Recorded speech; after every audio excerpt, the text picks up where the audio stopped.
સુરત શહેરના જિલ્લામાં કોરોનાના કેસો યથાવત છે. વધુ 3 બાળકો કોરોનામાં સપડાયા છે. ભૂલકા વિહાર સ્કૂલના 3 બાળકો કોરોના થતાં સ્કૂલ બંધ કરાઈ છે, તો 2 બાળકોને માતા પિતાનો ચેપ લાગ્યો હતો. સ્કૂલ સાથે કોચિંગ ક્લાસ પણ બંધ કરાવવામાં આવ્યું છે.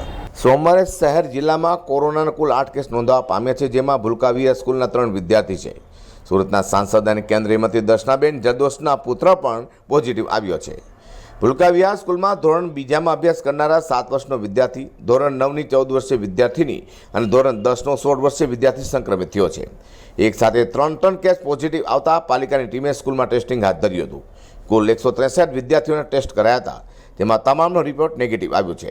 3 વિદ્યાર્થીઓ પોઝિટિવ આવતા પાલિકાએ 7 દિવસ માટે ભૂલકા વિહાર સ્કૂલ સાથે કોચિંગ ક્લાસ પણ બંધ કરાયો છે. કોન્ટેક્ટ ટ્રેસિંગ દરમિયાન 3 વિદ્યાર્થીઓમાં પોઝિટિવ આવ્યા છે.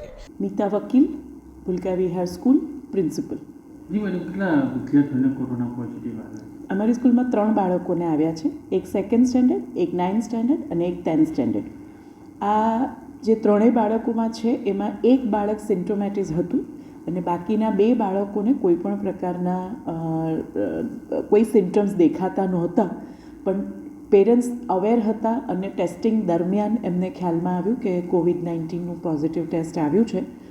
પેરેન્ટ્સ દ્વારા અમને ઇન્ફોર્મ કરવામાં આવ્યા. એ તરત જ એ 3 બાળકો ઘરે આઇસોલેટ થઈ ગયેલા હતા, પણ સુરત મ્યુનિસિપલ કોર્પોરેશનની ટીમ દ્વારા એ 3 ક્લાસના બાળકો, એમના ક્લાસમાં લેતા ટીચર્સ, એમના વેન ડ્રાઈવર અને અમારી સ્કૂલનો અકાઉન્ટ સેક્શનનો સ્ટાફ, આ તમામનું ટેસ્ટિંગ કરતાં તમામ બાળકો નેગેટિવ ડિક્લેર કર્યા છે અને અમારી સ્કૂલ 7 દિવસ માટે બંધ કરવામાં આવી છે.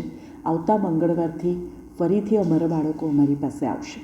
બીજા લોકોને કઈ ટેસ્ટ કરવામાં આવ્યું? બીજા ઘણા બધા ટીચર્સનું પણ અમે અમારી સાથે એ ટીમના દ્વારા કરવામાં આવ્યું. 11th અને 12th સાયન્સના બાળકોનું પણ ટેસ્ટિંગ કરવામાં આવ્યું.